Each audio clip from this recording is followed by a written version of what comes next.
Hello. Can you tell me a little bit about your calendar? Oh, my calendar. I'm Miss May. Hi. Miss May. Beautiful Miss May. You want to ask about land outreach too? Thank you.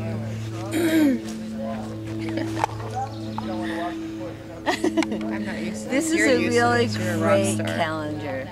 The Human Solution made a calendar, and of course, this is me. Woo woo. So Stay right there. Stay right there. Okay. Now let's talk about how important a calendar like this that represents ladies in the cannabis industry, why it's important, and how it's breaking down barriers and stereotypes that this community is facing on a daily struggle. These are the real warriors. These are the women that haven't been recognized, that need to be recognized. Yourself included. People like myself, people like Stephanie, who served 4 years in federal prison just to grow our medication. Thank you very much for that. I mean, this is history, and these women, we're all a part of history. Can you And tell us about Human Solution and what Human Solution's goal is and why you would put a calendar like this together? to raise funds for legal defense, which is already in excess of $50,000 and growing. So, in hopes of not losing this wonderful public or defender that we have right now, and not having to go with a public defender, we're trying to raise funds to keep the lawyer that they've got now. And I'm helping since my son just got busted. I hired their lawyer. Another. You want to tell us a little bit about your case and about your son's case? Well, I got written permission by San Francisco to grow medical marijuana for a clinic. And I think that most of the stigma is not really women or men or whatever that is. It's the people saying, people don't go to jail for pot anymore. Or if they do acknowledge that I'm a person and I did go to jail for pot, they say things like, you must have had too much, which also translates to, you do not get your 1/8 ounce. Because if someone doesn't have too much, then nobody gets any. Now, my federal judge on record said, I said to him, you live in San Francisco, where do you think marijuana comes from? And with his statement, this is where people are very uneducated.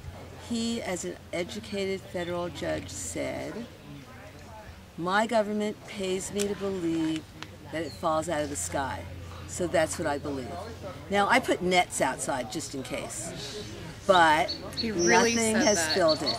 And he really said that. So the public is really uneducated. Everyone wants to smoke pot. Not that many people want to grow it. I know for sure that I'll be 65 in June, I know no marijuana millionaires.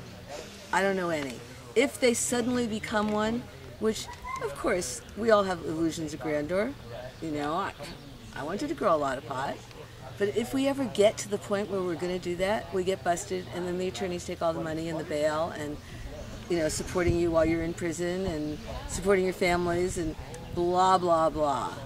And so there is no winner here. There's no winners. The people in jail are definitely not winners. They think they're left out. And so when I was in jail, letters and books were the most important thing for me.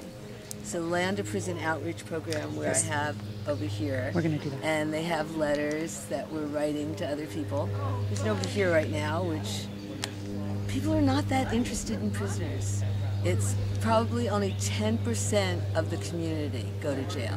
So it's only 10%. Like, who really cares? Come on now. But I care. I care. Because, I was there, I have the compassion.